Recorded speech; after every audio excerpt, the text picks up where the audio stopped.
Sakal Gunarnavasha Vande Guru Sri Charanaravindan.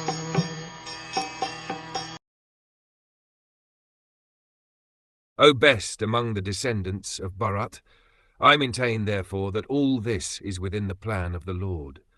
Accepting the inconceivable plan of the Lord, you must follow it. You are now the appointed administrative head, and my Lord, you should now take care of those subjects who are now rendered helpless.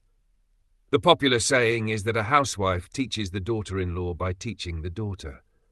Similarly, the Lord teaches the world by teaching the devotee.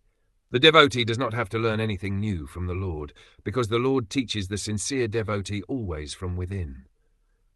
Whenever, therefore, a show is made to teach the devotee, as in the case of the teachings of Bhagavad Gita, it is for teaching the less intelligent men. A devotee's duty, therefore, is to ungrudgingly accept tribulations from the Lord as a benediction. The Pandavas were advised by Bhisma to accept the responsibility of administration without hesitation. The poor subjects were without protection due to the battle of Kurukshetra, and they were awaiting the assumption of power by Maharaj Yudhiṣṭhira. A pure devotee of the Lord accepts tribulations as favours from the Lord. Since the Lord is absolute, there is no mundane difference between the two.